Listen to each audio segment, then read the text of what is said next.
Husband ஏதாவது ஒரு நல்ல காரியம் பண்ணால் கைத்தட்டி பாராட்டணும், குறை சொல்லக்கூடாது. அதே மாதிரி ஒய்ஃப் நல்ல காரியம் பண்ணால் கைத்தட்டி பாராட்டணும், குறை சொல்லக்கூடாது. சரியா போச்சா?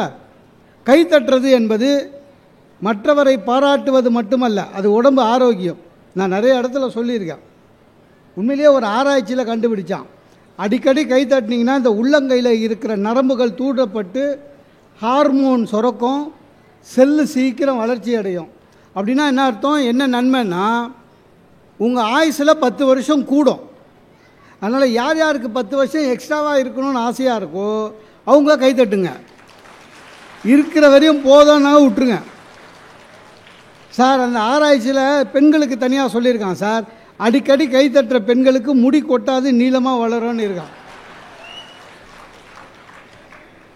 ரொம்ப மகிழ்ச்சியான ஒரு இது. நான் நிறைய புத்தக திருவிழாவுக்கு போயிருக்கேன். நாகப்பட்டினத்துக்கு வேறு நிகழ்ச்சிகளுக்கு வந்திருக்கேன், புத்தக திருவிழாவுக்கு வரல. ஆனால் புத்தக திருவிழாவில் ஒரு 8:30 மணிக்கு மேலே இவ்வளவு கூட்டம் பார்க்கறது இந்த மாவட்டத்தில் மட்டும்தான். நான் உள்ளே நுழையும் போதே பார்த்தேன், ஒரு ராட்டினம் மாதிரி இருந்தது. பார்த்தோன்னே பயந்துட்டேன், என்னடா புத்தக திருவிழான்னா ராட்டினம் இருக்குதுன்னு. ஏன்னா ஒரு ஊரில் புத்தக திருவிழாவுக்கு போனேன், கரெக்டாக மேடைக்கு பக்கத்தில் பெரிய ராட்டினம், அன்புள்ள அப்படின்னு அது சொல்லுதில்ல. அந்த மேலேருந்து வரும்போது எல்லாம் ஓன்னு கத்துறாங்க, பேசவே முடியல. ஆனால் இவ்வளவு நல்ல ரசிகர்கள் கூட்டம் இந்த மாவட்டத்தில் பார்க்கின்ற போது உண்மையிலேயே மகிழ்ச்சியாக இருந்தது. எனக்கு இன்னொரு மகிழ்ச்சி, நான் உள்ளே நுழையும் போதே நிறைய பேர் செல்ஃபி செல்ஃபி நாங்கள். இப்போலாம் யாராவது செல்ஃபின்னு கேட்டால் தான் பயமாக இருக்குது. அது நல்லா இல்லைங்க. யாராவது சில பேருக்கு தான் அது எடுக்க தெரியுது. நம்ம மூஞ்சியில் வந்து பார்த்திங்கன்னா ஃபெட்லைட் போட்டு எடுத்தாலே மூஞ்சி நல்லா இருக்காது.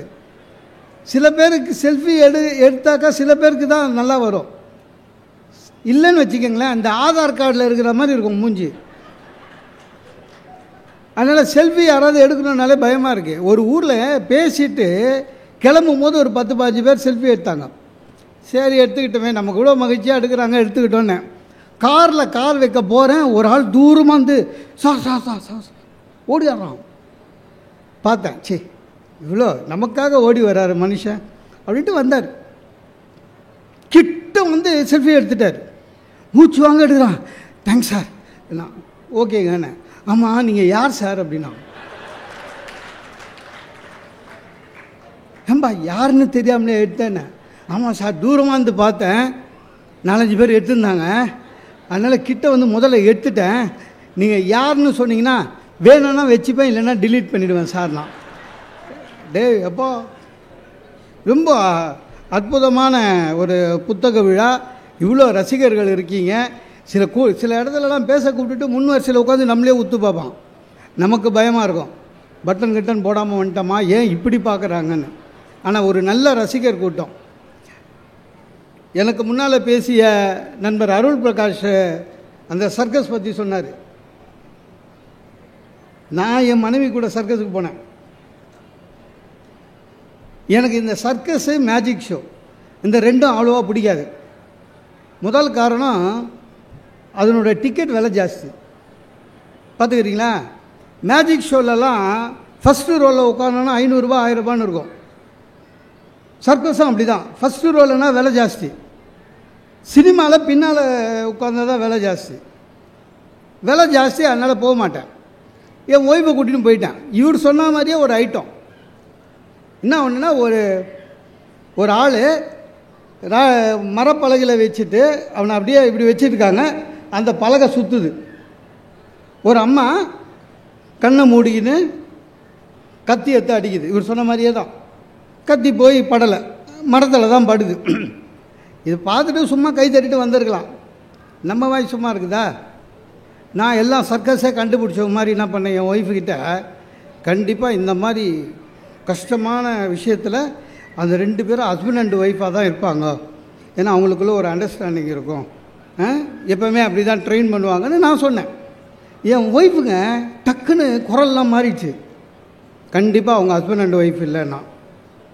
உடனே நமக்கு ஈகோ இல்லை, உனக்கு ரொம்ப தெரியுமா அப்படின்னா, உங்களுக்கு தெரியுமா அப்படின்னா, இல்லைவா அப்படி தான் அப்படின்னா, கண்டிப்பாக அது அவன் ஒய்ஃப் இல்லை சார். இல்லைங்க நான் எப்படி சொல்கிறேன்னா, ஒய்ஃபாக கண்டு இருந்தது 6 கத்தி உள்ளே இறங்கியிருக்கோம். நான் சார் என் ஒய்ஃபு சொன்ன விதம், அந்த டோனு, பயந்துட்டேன். நல்ல காலம் நான் ஆஸ்பத்திரியில் வேலை செய்கிறவன். சர்க்கஸில் வேலை செஞ்சுருந்தேன் வச்சுக்க, முடிஞ்சுது கதை.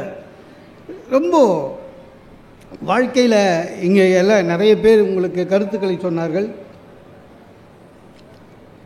நம்ம அருள் பிரகாஷ் மூளையுடைய உபயோகத்தை சொன்னார். ரொம்ப அற்புதமான பேச்சு. வாழ்க்கையில் வெற்றி பெறணும் எல்லாருமே நினைக்கிறோம். வாழ்க்கையில் ஒரு ஆம்பிஷன் இருக்கணும் எல்லாரும் நினைக்கிறோம். ஆம்பிஷன்லாம் ரொம்ப பெரிய விஷயம் இல்லைங்க. நிறைய பேர் தப்பாக நினச்சின்னு இருக்கான். ஒரு பெட்டி கடைக்காரங்கிட்ட போய் உன் ஆம்பிஷன் என்னன்னு கேளுங்களேன். சார் ஒரு டிபார்ட்மெண்டல் ஸ்டோர் ஆரம்பிக்கணுமா? கரெக்ட். ஒரு கிளர்க்கு கிட்ட போய் உன் ஆம்பிஷன் என்னன்னு கேளுங்களேன். சார் இந்த ஆஃபீஸில் ஜெனரல் மேனேஜர் ஆகணும். கரெக்ட், தப்பு இல்லை. ஆனால் உண்மையிலேயே நல்ல ஆம்பிஷன் எது தெரியுமா?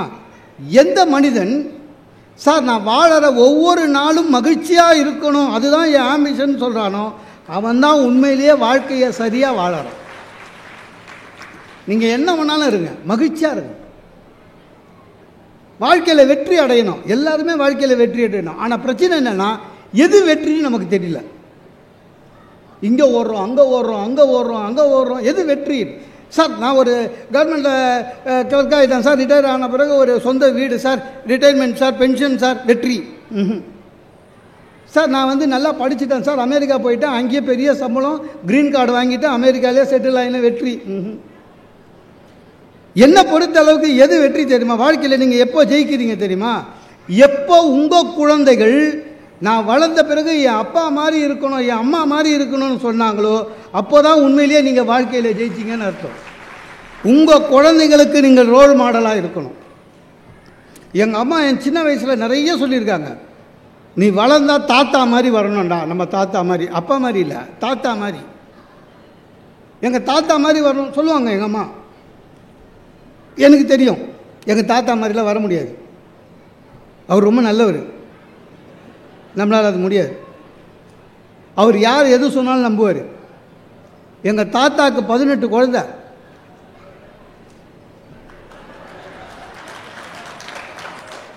அதை தவிர அவர் போஸ்ட்மேனாக வேறு வேலை செஞ்சுக்கிறாரு. ஆமாம் சார், அப்போ டெலிவரிலாம் கரெக்டாக ஆகிருக்கு சார். எங்கள் தாத்தா யார் எது சொன்னாலும் நம்பிடுவீங்க, நம்ப மாட்டீங்க. ஒரு ஆள் என்ன பண்ணிக்கிறான் சார், எங்கள் தாத்தா கிட்டே இந்திரா காந்தியை நேரில் காமிக்கிறேன்னு எங்கள் தாத்தாவை வடக்கு கூட்டி போய் ஒரு மார்வாடி கிட்டே எங்கள் தாத்தாவே அடமானம் வச்சுட்டு போயிட்டான். எங்கள் தாத்தா அதே மார்வாடி கடையில் 2 வருஷம் வேலை செஞ்சு சம்பாதிச்சு அதுக்கப்புறம் வீட்டுக்கு வந்திருக்கார். ஒருத்தர் நம்மளை ஏமாத்தினான்னு கூட எங்கள் தாத்தாவுக்கு தெரியலையாம் சார். எங்கள் பாட்டிக்கிட்ட சொல்லியிருக்காரு, எனக்கு அப்போவே தெரியும் இந்திரா காந்தி என்னை பார்க்க மாட்டாங்கன்னு, அந்த அம்மா காங்கிரஸ், நான் டிஎம்கே அப்படின்னு விற்கிறது. அவரை வச்சுட்டு என்னங்க பண்ண, அந்த மாதிரி வர முடியாது. ஆக வாழ்க்கையில் வெற்றினா நம்ம குழந்தைகள் நம்மளுடைய ரோல் மாடல், நாம் ரோல் மாடலாக இருக்கணும். இப்போ எனக்கும் ஒரு தலைப்பு கொடுத்துருக்காங்க, பொறுத்தார். எது தெரியும்? பொறுமை. இன்றைக்கி எது இல்லையோ அது. காலங்காலமாக எது குறைஞ்சின்னு வர்றது? பொறுமை. பொறுத்தார் பூமி ஆழ்வார். சார் வள்ளுவர் அதை பற்றி ரொம்ப சொல்லியிருக்கார். ஒருத்தனுடைய நிறைகுணம் என்பது அப்படியே நிற்கணும்னா பொறுமையாக இருக்கணும். பொறுமையாக இருக்கமான்றது தான் இல்லை, பொறுமைன்றது இல்லைங்க. நிறைய பேர் பாருங்களேன், உங்களுக்கு நம்மளே அப்படி நிறைய இருக்கும், நம்மளை சுற்றி இருக்கிறவனும் அப்படி தான் இருக்கும். ஃபர்ஸ்ட் ஆஃப் ஆல் பேசுனா கேட்க தயாராக இல்லை சார் எவனுமே. நிறைய கேரக்டர் நம்ம டெய்லி பார்க்குறோம் சார். நீங்கள் ஏதாவது பேச ஆரம்பிங்களேன், அவனும் பேச ஆரம்பிப்பான். அதாவதுங்க நேற்று பேப்பர் பார்த்தீங்களா, அதில் அப்படின்வான். நம்ம என்ன சொல்ல வரோம், அவன் என்னன்னு கேட்குறான், நம்மளை பேசவே விட மாட்டான், அவனே பேசின்னு இருப்பான். எதுலையுமே பொறுமை இல்லை, எதுக்குமே பொறுமை இல்லை. பொறுமை மட்டும் இருக்குமானால் நீங்கள் உங்கள் வாழ்க்கையிலே நினைத்த இலக்கை அடைவீர்கள், அதுதான் நிச்சயம். அதுக்கப்புறம் தான் உங்களுடைய உழைப்பு எல்லாம். முதல்ல பொறுமை இருக்கணும். யாருக்கிட்டையாவது இப்போல்லாம் ரொம்ப அநியாயமாயிட்டானுங்க. டைம் என்னன்னு கேட்டால் 8:40 முடிஞ்சு போச்சு. ஒரு கேள்வி ஒரு பதில் சொல்ல மாட்டான் சார். டைம் உனக்கு டைம் சொல்கிறதுக்கு தான் நான் வாட்சி கட்டினு வேணும்னா, இவ்வளோ வசனம் பேசுறதுக்கு டைமை சொல்லி தொலைக்கலாம். சொல்ல மாட்டானுங்க. அவ்வளோ ஈகோ. சில பேர் பார்த்துருக்கீங்களா, சாதாரணமாக பேப்பர் படிப்பான் சார், அதுலேயே பொறுமை இல்லாமல் பேப்பர்கிட்ட பேசுவான் பார்த்துக்கிறீங்களா? அரசாங்கம் ஏதாவது முடியாது, அதெல்லாம் முடியாது. ஒருத்தன் பேப்பரில் இது போட்டிருக்கான். ஒரு ஆள் என்ன பண்ணியிருக்கான், 8 பெண்களை திருமணம் பண்ணிவிட்டு 9வது ஒன்று ட்ரை பண்ணியிருக்கான், போலீஸில் மாட்டிக்கினான். அதை போட்டிருக்கான். நம்ம பேப்பர்காரங்க குறும்பு ஜாஸ்தி. சார் 8 பெண்களை ஏமாற்றணுன்னா என்னென்னு போடுவீங்க சார்? களவாணின்னு போடணும், கேடின்னு போடணும், பொறுக்கின்னு போடணும். ஆனால் தமிழ் பேப்பர் அப்படி போட மாட்டான். காதல் மன்னன் கைது. எது 8 பொண்ணை ஏமாற்றினான். படிக்கும்போது நமக்கு கூச்சமாக இருக்கும், நம்ம வேஸ்ட்டு போல இருக்குது, நம்ம மன்னனில் இளவரசனா கூட ஆக முடியாது போல இருக்குன்னு. இவன் படிச்சுட்டு பொறுமையாக போக வேண்டியதானே, குதிக்கிறான், பிபி வருது. அந்த படித்து என்ன இருக்குது அந்த அளவு பொறுமை கிடையாது. இவனெல்லாம் என்கவுண்டரில் முன்னதான் அந்த மாதிரி 8 பெண்களை கெடுக்குது ஆண்கள். இப்போ ஒரு அம்மா மாட்டிருக்குது, சத்தியான ஒரு அம்மா 52 ஆம்பளையை கல்யாணம் பண்ணிக்குது. அவங்க 52 நாட் அவுட்டு, போலீஸ் பிடிச்சிச்சு, இல்லைன்னா செஞ்சுரி வச்சுருக்கோம். அதனால் இவன் என்கவுண்டர் போடணும். பொறுமை. படிச்சியா? பொறுமை. யோசி. ஒன்றை வச்சுக்கினே நம்மளால் சமாளிக்க முடியலையே, இவன் எப்படா 8 சமாளிக்க? அந்த மாதிரி பார்க்க ஆரம்பி. ஏன் டென்ஷன் ஆகிற? சார் டாக்டர்கிட்ட போகிறான் சார். நம்மளோட பிரச்சனை என்ன தெரியுமா? எந்த இடத்துல போனாலும் பொறுமை கிடையாது. டாக்டருக்கு ஃபீஸ் கொடுக்குறோம், அதனால் போனோடனே ஃபஸ்ட்டு பார்க்கணும். எல்லா இடத்துலையும் ஒரு இது இருக்குது, சிஸ்டம் இருக்குது. ஒரு டோக்கன் வாங்கணும், ஒரு அப்பாயின்மெண்ட் வாங்கணும், நமக்கு முன்னால் ஆள் இருந்தாங்கன்னா நம்ம வெயிட் பண்ணணும். பொறுமையாக கிடையாதுங்க, ரிஸ்க்லெஸ்ஸாக இருப்பானுங்க. பார்த்துருக்கீங்களா? அவங்க லைஃப்பெல்லாம் எந்த காலத்திலுமே லைஃப்பில் அமைதி கிடையாது, தூக்கம் வராது, எல்லாத்துலேயுமே டென்ஷனாக இருக்கிறது. ஒருத்தர் பார்த்துட்டு படித்தவன் பார்த்துட்டு வந்து சொல்கிறான், டாக்டர் வேஸ்ட்டு, 500 ரூபா பிடுங்கிட்டான்றான். அவன் MD MCA வச்சு படிச்சுட்டு பிடுங்கிட்டானான். ஏண்டானே ஒரு தர்மாமீட்டர் வச்சு பார்க்கல, ஒரு ஸ்டெத்தோஸ்கோப் வச்சு பார்க்கல, என்ன டாக்டர் அப்படின்னா எனக்கு கூட கரெக்ட் தான் போலகுது. ஏன்னா என்னடா உடம்புக்குன்னு, முட்டி வலின்னா. டேய் முட்டி வலிக்கு எதுக்குடா தர்மாமீட்டர் வைக்கணும்? இவன் என்ன நினைக்கிறான் சார், 500 ரூபாய்க்கு எல்லாம் பண்ணணும், முட்டி வலிக்கு போனவனுக்கு தர்மாமீட்டர் எதுக்கு? இவன் எதிர்பார்க்குறான். என்னைக்காவது நாம் கியூவில் நின்று இருக்கோமா, இல்லை கியூவில் அமைதியாக நின்று இருக்கோமா? அந்த அந்த அந்த நாகரிகமே இன்னும் வரல. கியூவில் நிற்கிறது, ஒரு ப்ளீஸ் சொல்கிறது, ஒரு தேங்க்ஸ் சொல்கிறது ஒன்றுமே கிடையாது. எல்லாத்துலேயுமே ஒரு கோயிலுக்கு போங்க சார், கோயிலுக்கு போகிறோம், சாமி கும்பிட தானே போகிறோம், அதுக்குன்னு கொஞ்சம் டைம் ஒத்துக்கோ. அங்கே எதுக்கு அர்ஜென்ட் காமிக்கிற? ரொம்ப கஷ்டம் சார். சார் சிறப்பு தரிசனம்னு எப்போ வந்ததுங்க கோயிலில்? அதுக்கு காரணம் யார்? நம்ம தான். முன்னாடிலாம் சிறப்பு தரிசனமே கிடையாது, எல்லா தர்ம தரிசனம் தான் இருந்தது. நம்ம ஆளுங்க என்ன பண்ணுறது, கோயிலுக்கு போய் உடனே சாமி கும்பிடணும். அதனால் அந்த ஐயரை என்ன பண்ணுறது, சாமி சாமி சாமின்னு ஐயர் கல்லில் படுற மாதிரி ஒரு 20 ரூபா சாமி சாமின்னா. அவர் பாவம் நல்லவராக இருந்தார், 20 ரூபா பார்த்துட்டு வாங்கோ அப்படின்னாரு. அதுக்கப்புறம் யார் யார் ரூபா காமிச்சாலும் வாங்கோன்னாரு. கட்சியில் என்ன ஆயிடுச்சு, கவர்மெண்ட்டு அங்கே போகிறதுக்கு கவர்மெண்ட்டுக்காவது வரலான்னு ஆயிடுச்சு. நவகிரகம் சுற்றும் போது பார்த்துக்கிறீங்களா, இடிச்சிட்டு போகிறான் சார். எதுக்கு? நீ 9 சுற்றவே வேணாம், கடகடன்னு சுற்றி எத்தனை நம்பர் சுற்றினான்னு அவனுக்கு தெரியாமல் சில பேர் ரிவர்ஸில் சுற்றி கழிக்கிறான் சார் சொல்லி. எல்லா இடத்திலும் பொறுமை இல்லாமல் இருக்கிறது. ஒன்றே ஒன்று சொல்கிறேன், எந்த நாட்டிலையும் இந்த மாதிரி நடக்காது சார். ஒரு பையனுக்கு கடவுள் மேலே நம்பிக்கையே இல்லை. இந்த பையன் வந்து ஜப்பான் பையன், சுத்தமாக நம்பிக்கை இல்லை. அவங்க பேரண்ட்ஸ் சொல்கிறாங்க கடவுள் இல்லை அப்படின்ட்டான். உடனே அவங்க பேரண்ட்ஸ் என்ன பண்ணாங்க, சர்ச்சுக்கு கூட்டின்னு போய் ஃபாதர்கிட்ட, இவன் உல்ட்டாவாக இருக்கான், கடவுள் இல்லவே இல்லைன்றான், எந்த கடவுளும் இல்லைன்றான், மதம்லாம் கடவுளே இல்லைன்ட்டான் அப்படின்னு. ஃபாதர் சொன்னாலாம், டேய் நீ ஒரு 6 மாதம் அமெரிக்காவில் போய் இருப்போம் அப்படின்னார். அமெரிக்காவில் போய் இருந்தான், இருந்துட்டு வந்தான். ஃபாதரை பார்த்தான், இப்போ சொல்லு கடவுள் இருக்காரா?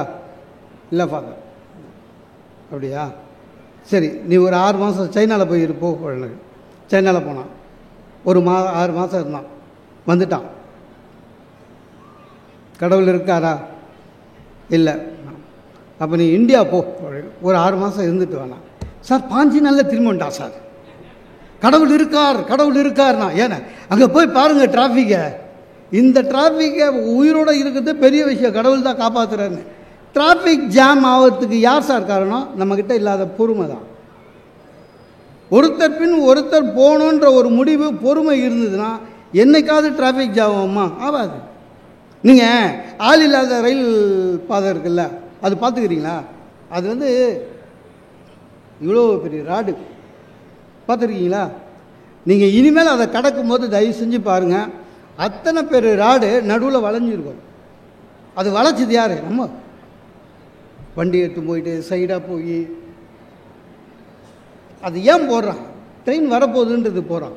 ஒரு 2 நிமிஷம் பொறுக்க முடியல, அது உள்ளே போய் மாட்டி. ஆக பொறுமையே இல்லாத போயிடுச்சு சார். பொறுமையாக இருக்கணும்னு வச்சுங்க. இன்னைய நிலைமையில் பொறுமையாக மகிழ்ச்சியாக இருக்கிறது வெறும் சாமியாக இருக்குதான். எத்தனை கேஸ் போடுங்க, கோச்சிக்கவே மாட்டுறான். போடு பார்த்துக்கிறேன். அன்றைக்கி ஒரு சாமியார் கோர்ட்டுக்கு வர சிச்சா மாதிரியே வராது. உள்ளே போய்ங்க ஜட்ஜி இவர் ஆசீர்வாதம் பண்ணுறாரு, மங்களம் உண்டாகட்டும். ஜட்ஜி பார்த்துட்டு சொன்னார், சாமி கேஸே உங்கள் மேலே அதுதான், ஆசிரமத்தில் மங்களம் உண்டாயிட்டாங்களாம். சிரிக்கிறார். ஜாமீன் வாங்கிட்டு சென்று வருகிறேன்னாரு. மறுபடியும் ஜட்ஜி சொன்னார், சாமி தப்பாக நினைக்காதீங்க, இந்த இடுகாடு போலீஸ் ஸ்டேஷனு கோர்ட்டு இங்கெல்லாம் வந்தால் போயிட்டு வரேன்னு சொல்லக்கூடாது பண்ணாங்க. அதுக்கு இவர் சொல்லியிருக்காரு, அது எனக்கு தெரியும், ஆனால் உங்களுக்கு தான் என்ன தெரியல, என் மேலே 17 கேஸ் இருக்குது, வந்து போகிற இடம் தான், விடுங்க அப்படின்னாரு. சார் நிதானம் இருக்கணும் சார், பொறுமை இருக்கணும் சார். யாராவது நம்ம வள்ளுவர் என்ன சொல்கிறாரு, யாராவது உன்னை இகழ்ந்தால் கூட பரவாயில்ல பொறுமையாக இருன்றார். எப்படி முடியும்? முடியணும். நான் அதை அனுபவத்தில் பார்த்துருக்கேன் சார். எங்கள் ஆஃபீஸில் சில்வர் ஜூப்ளிக்கு எல்லா அரேஞ்ச்மெண்ட்டு பிரம்மாண்டமாக அரேஞ்ச்மெண்ட்டு. என்ன பண்ணிட்டார் ஜிஎம், நீ வந்து சீஃப் கெஸ்ட் டெல்லியிலேருந்து வந்தார், அவரை ரிசீவ் பண்ணு, ஹோட்டலில் போடு அப்படின்னாரு. ரைட்டுண்ணா. அடுத்த நாள் ஃபங்க்ஷன் அன்றைக்கி கார் பார்க்கிங் நீ இன்சார்ஜ். ஓகே. இல்லை என்ன ஆயிடுச்சுங்க, எல்லாரை விட எனக்கு தான் வேதனை அதிகம். நமக்குன்னு சொல்லி வச்சா மாதிரி வர சீஃப் கெஸ்ட்டு நைட்டு 2 மணி ஃப்ளைட்டில் வரான். ஏர்போர்ட்டில் போய் காத்துன்னு இருந்தேன். 2 மணிக்கு வந்தான். ஒரு 5 ஸ்டார் ஹோட்டலில் போட்டேன். தேங்காய் எண்ணெய் கிடைக்குமாண்ணா, 2 மணிக்கு வெளில போய் தேங்காய் எண்ணெய் வாங்கி கொடுத்தேன். நான் ஃபில்டர் காஃபி தான் குடிப்பேன், இந்த ஹோட்டலில் கிடைக்காத ஃபில்டர் காஃபினா கொல்லப்படாதீங்க சார். 5 மணிக்குன்னு வீட்டில் போயிட்டு ஒய்ஃபை எழுப்பி 5 மணிக்கு ஃபில்டர் காஃபி எடுத்துகிட்டு வந்து போய் கொடுத்தேன். அவ்வளோ வேலை செஞ்சேன். அடுத்த நாள் கார் பார்க்கிங். இந்த எந்த இடத்துலையும் பெண்களுக்கு வந்து எப்போவுமே ஒரு மரியாதை கூடுதல். ஃபங்க்ஷன்னா கூட எங்கள் ஆஃபீஸ் லேடிஸுக்கெலாம் பாருங்கள், நல்ல ஒரு வேலை கிடையாது, பல பட்டு போடுவேன். ஆஃபீஸ் செலவுலேயே பூ வாங்கியிருக்கோம், தலை ஃபுல்லாக பூ வச்சுக்கோம், எல்லாம் ஆஃபீஸ் செலவு. அவங்க செய்கிற ஒரே வேலை என்ன தெரியுமா சார், சீஃப் கெஸ்ட்டு வரும்போது குத்துவிளக்கு ஏற்று வரல, அதுக்கு அந்த மெழுகுவத்தி எதுவுமே கொடுக்க பாருங்க, அவ்வளோதான். எல்லா ஃபோட்டோலையும் அதுதான். என்ன பிரச்சனை ஆகிடுச்சு, நான் கார் பார்க்கிங்கில் வெந்து வேகாமல் நொந்து நூலாகி போனேன். எல்லாமே முடிஞ்ச பிறகு ஆல்பத்தை பார்த்த எம்டி என்ன பண்ணிட்டாரு, நான் ஃபங்க்ஷன் அன்றைக்கி லீவுன்னு நினச்சிருக்கிறாரு. கூப்பிட்டு திட்டினாருங்க எல்லாரும். இது வரைக்கும் ஃபங்க்ஷன் அன்றைக்கி நீங்கள் லீவ் போடுறது எப்படி சார் நியாயம்? நாங்கள்லாம் லூஸா ஊடுறாரு. அவருக்கு தெரியல, அவமானமாக போச்சு. ஆனால் அந்த நேரத்தில் நம்ம எதுவும் பண்ண முடியாது. ஆனால் நம்ம நிலைமை தெரியும். நான் வெளியில் வந்த பிறகு ஜிஎம் போய் சொல்லியிருக்காரு, சார் இருந்ததுலேயே அந்த ஆள் தான் ஜாஸ்தி வேலை செஞ்சான், விஐபியை கூட்டணும் தான், கார் பார்க்கிங்லேருந்து தான், அதனாலேயே வந்து எந்த ஃபோட்டோலேயும் அவர் இல்லைன்னு. நம்ப மாட்டீங்க, பொறுமை காத்ததன் விளைவாக அந்த எம்டி மறுபடியும் கூப்பிட்டு, எம்டி என்கிட்ட சாரி கேட்டது மட்டும் இல்லை, ஒரு இன்க்ரிமெண்ட்டுக்கு தூக்கி கொடுத்தாரு. பொறுமை என்பது உண்மையிலேயே உங்களுக்கு யாராவது திட்டினா கூட சரி, உங்களுக்கு பயம் கண்டிப்பாக பணம் வரும் சார். பொறுமையாக இருக்கணும் சார், எல்லாத்துக்கும் கோச்சிக்க முடியாது. அதுவும் 20, 24 வயசில், 25, 30 வயசில் நம்மளுக்கு கல்யாணம் ஆகுது வச்சுங்க. அப்போல்லாம் நம்ம எவ்வளோ ரத்த சூடு, பொறுமை கிடையாது, டீனேஜ், எல்லாத்துக்கும் கோபம் வரும். கோவப்படக்கூடாது. நம்ம நிறைய பேர் கோவப்படுறதில்ல. இப்போ எனக்கு கல்யாணம் ஆச்சுங்க,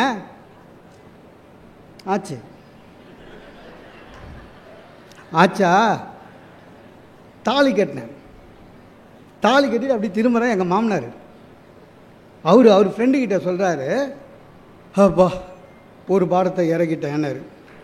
எனக்கு சுருன்னு கோபம் வந்தது. அப்போ 25 வருஷமாக இருந்தாலும் பொண்ணு வளர்க்கலை. ஒரு பாரம் கல் வச்சுக்கின்னு எவனாவது இழிச்சம் வாங்கி வந்தால் அவன் தலையில் கட்டிடலான்னு வெயிட் பண்ணிக்கிறான். நம்ம மாட்டிக்கணும். சார் கோபம் வருது சார். அந்த நேரத்தில் எழுந்து யாரை சொன்னாய், பொறுமை. அப்போ ஒன்றும் தெரியாது. புது வேட்டி, புது சட்டை, இந்த கையில் இதெல்லாம் போட்டு, மோதிரம் போட்டு, செயின் போட்டு, மாலை போட்டு, பலியாடு மாதிரி கூட்டி போவாங்களே. அப்போ நம்மளுக்கு ஒன்றும் தெரியாது. ஃபஸ்ட்டு கல்யாணமா, ஒன்றும் புரியல.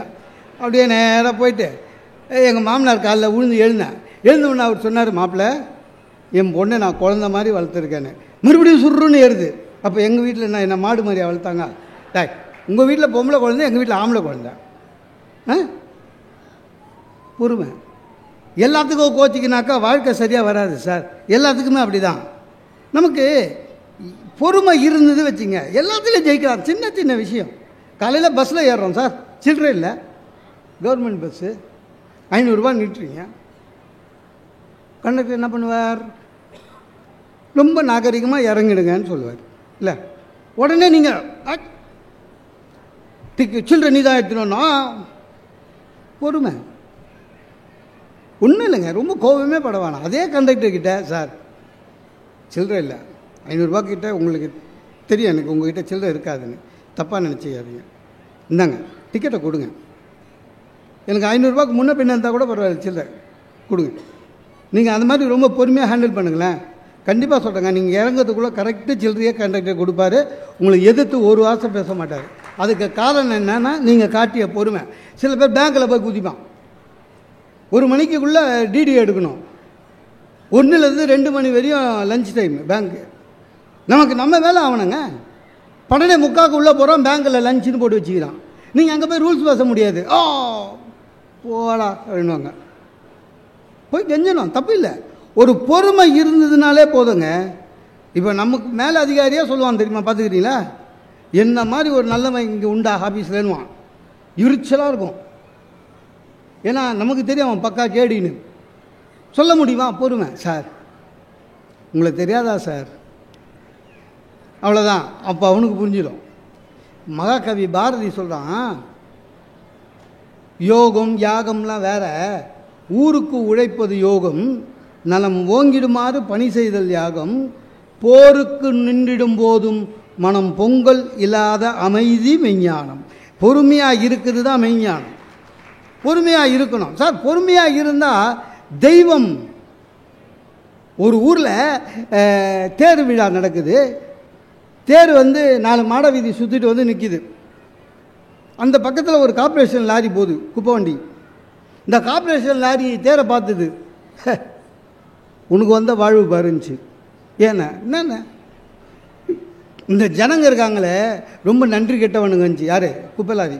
ஏன்னா ஆமாம், நீ 364 நாள் அமைதியாக இருக்க, பொறுமையாக. ஒரே நாள் தான் சுற்றி வர.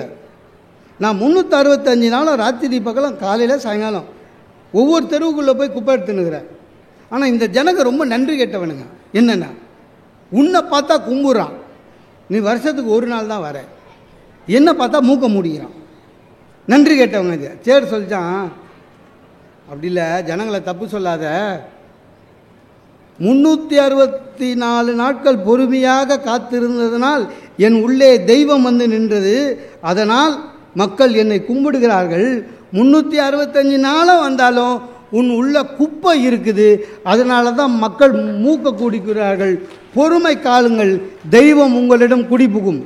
பொறுமை இல்லைன்னா குப்பை தான். பொறுமை வேணும் சார்.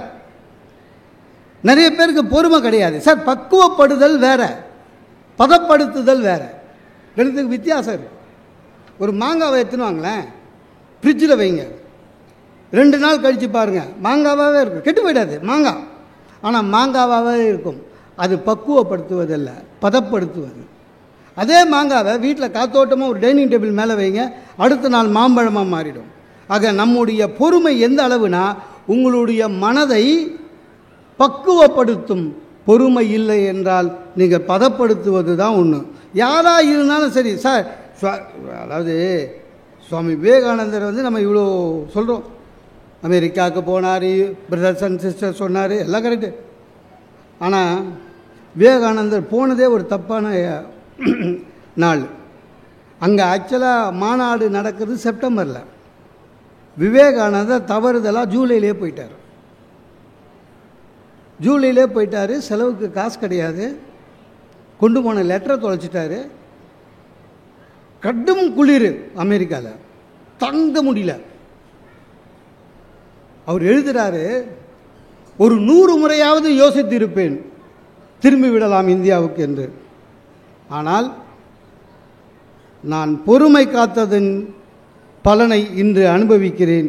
இல்லை என்றால் இந்த வெற்றி என்னை அடைந்திருக்காது. சுவாமி விவேகானந்தர் பொறுமையாக இருக்கணும். உடனே திரும்பி வந்திருந்தார்னா இன்றைக்கி நம்மளுக்கு விவேகானந்தர் தெரிஞ்சிருக்காது. பொறுமை நிறைய பேருக்கு அது இல்லை. யார் எதை சொன்னாலும் சரி சார், கொஞ்சம் ஒரு நிமிஷம் பொறுமையாக இருங்க போதும். யார் எதை சொன்னாலும் சரி, கொஞ்சம் பொறுமையாக இருக்கணும். இந்த உலகத்தில் நிறைய விஞ்ஞான கண்டுபிடிச்சவர் எடிசன் இல்லையா? அவரை பார்க்க ஒரு பெரிய மனுஷன் போனார். அவரும் சயின்டிஸ்ட்டு. அவர்கிட்ட போய் நீங்கள் 1000க்கு மேலே கண்டுபிடிச்சிருக்கீங்க, நான் கூட ஒன்று கண்டுபிடிச்சிருக்கேன்னாரு. என்னென்ன? ஒரு என்ஜின் கண்டுபிடிச்சிருக்கேன், அதை வச்சா அது ஓடும். எடிசன் சொல்லியிருக்காரு. எது எவ்வளோ பெரிய ஆராய்ச்சியாளர், அவர் சொல்லியிருக்காரு அதெல்லாம் ஓட முடியாது. ஒன்று ஒரு பொருளை இழுக்கணும், இல்லை தள்ளணும், தானாக போகாது. ஒரு 5 நிமிஷம் பொறுமையாக இருந்து சொல்கிறது அறிவாளியாக இருந்தால் கூட பரவாயில்ல, சொல்கிறத இந்த காதில் வாங்கிட்டு பொறுமை காத்து அந்த முயற்சியை சற்றும் விடாமல் வெற்றி கண்டவர் தான் ஃபோர்டு.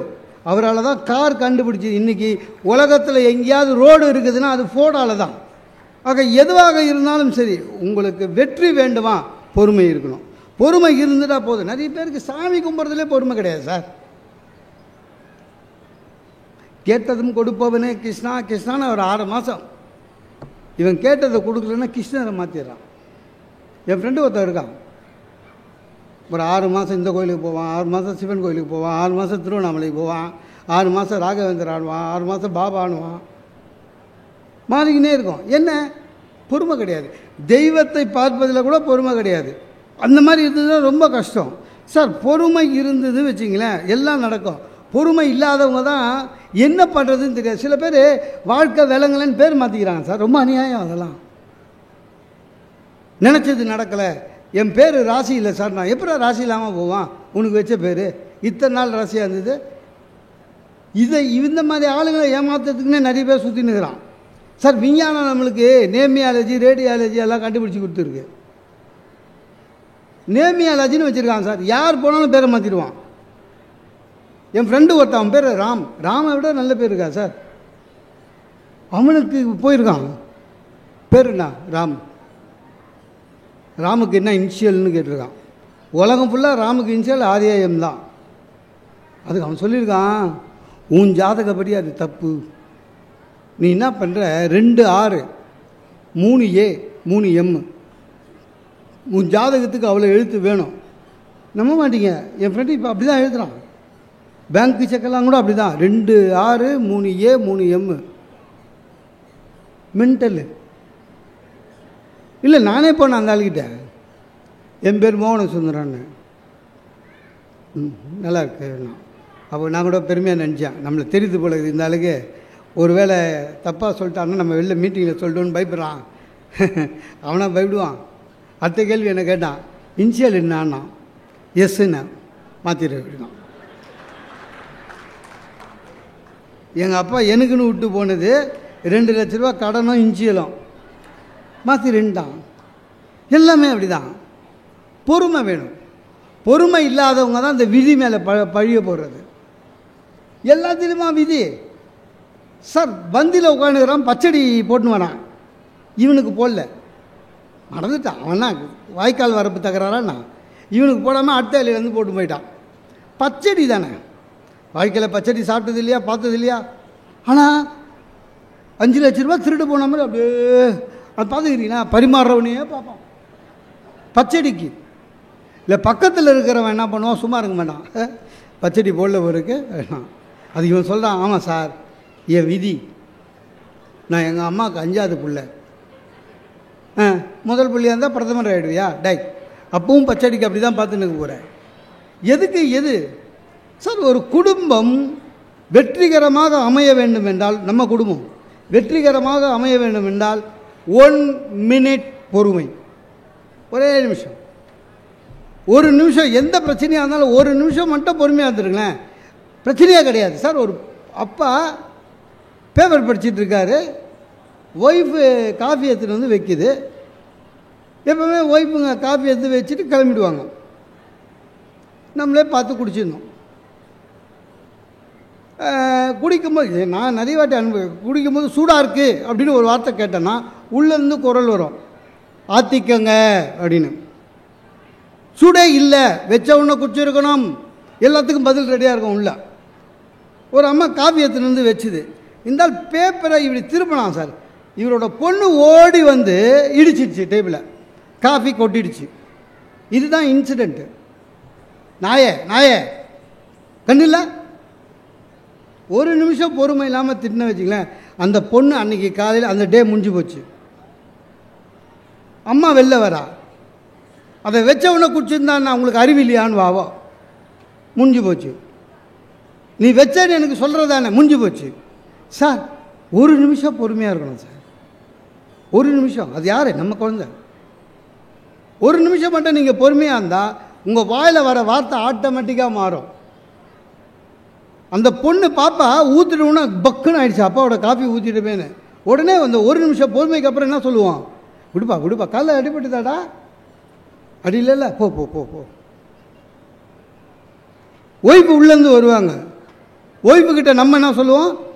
வச்சவொன்னே குடிச்சிருக்கணும், பாப்பா இடிச்சிருச்சு சொல்லியிருக்கணும். ஒய்ஃபு என்ன சொல்லுவாங்க?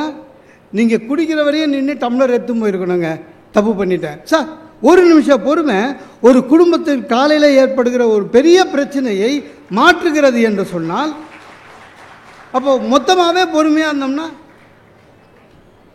பொறுமை வேணும் சார், பொறுமை வேணும்.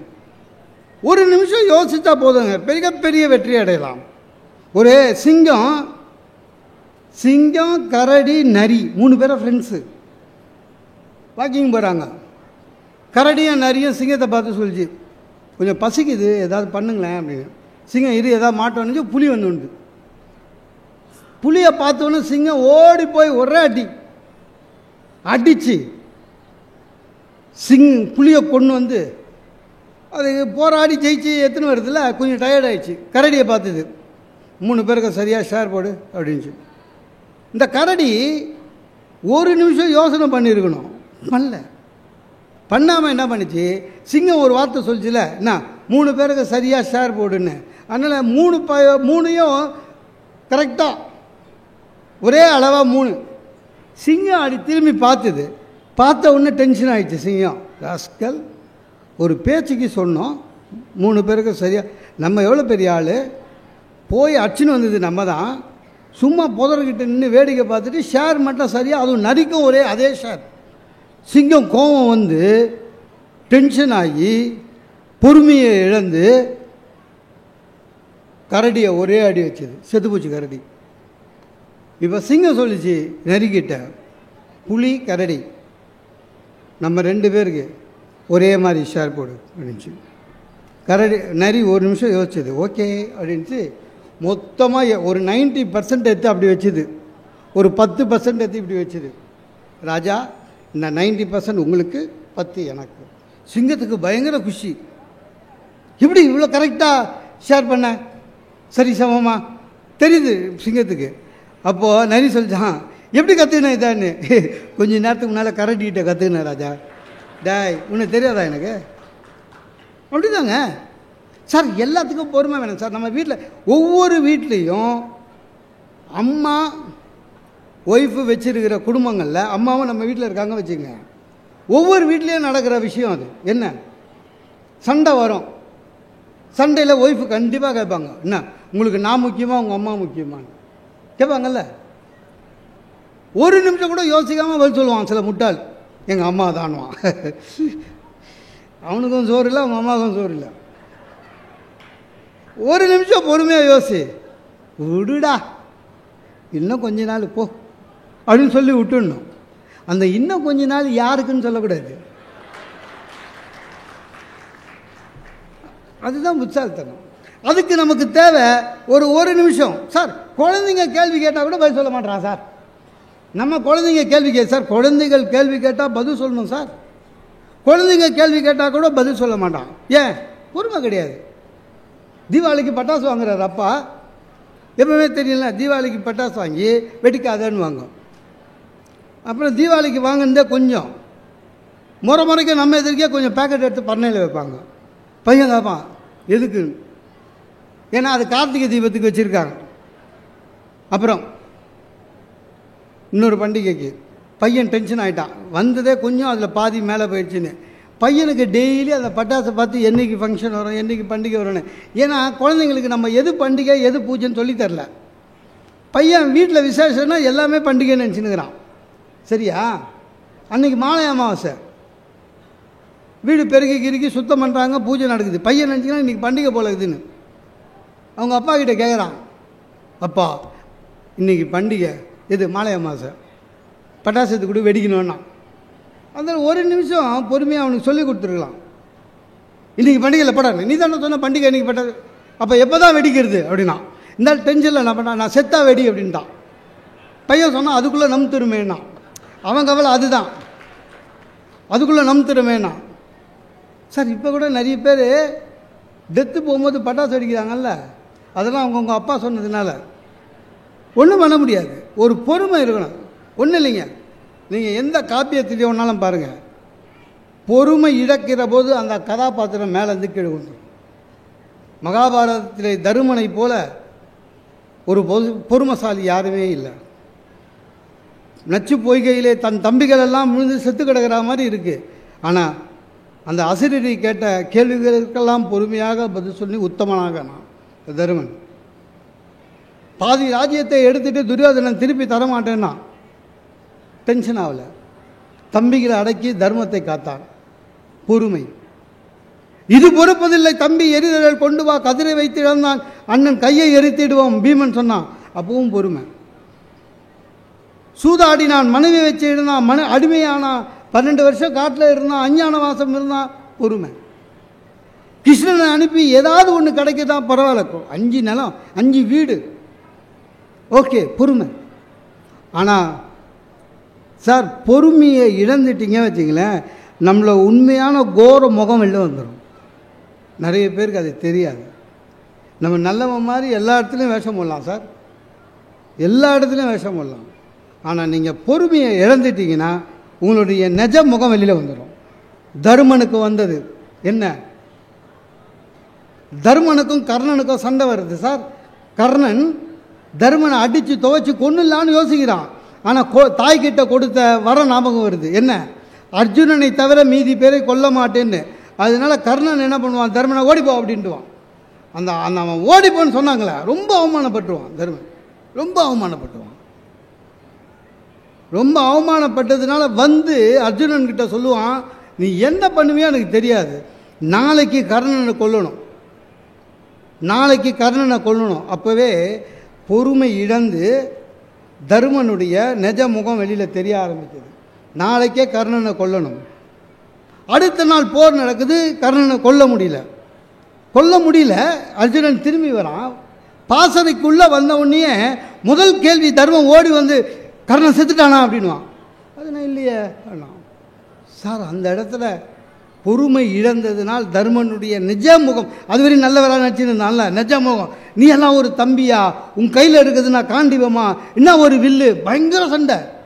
அப்போது தர்மன் என்பவன் பொறுமைசாலி, தர்மன் என்பவன் தர்மத்தை பார்த்து எல்லாம் உடஞ்சிது. ஏன்? ஒரு நிமிஷம் அவன் பொறுமையை பண்ணி முடிஞ்சுட்டான். சார் பொறுமை இல்லாமல் எல்லா இடத்துலையும் குலைக்கிறதுக்கு நம்ம என்ன நாயா சார்? நாய் பார்த்துக்கிறீங்களா? நம்ம வீட்டு நாய் தான்.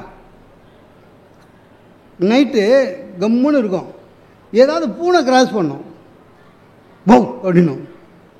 நைட்டு எல்லோரும் தூங்குறாங்க, குலைக்கக்கூடாது, அதுக்கு அது ஏதோ ஒரு உருவம் குலைக்கணும்.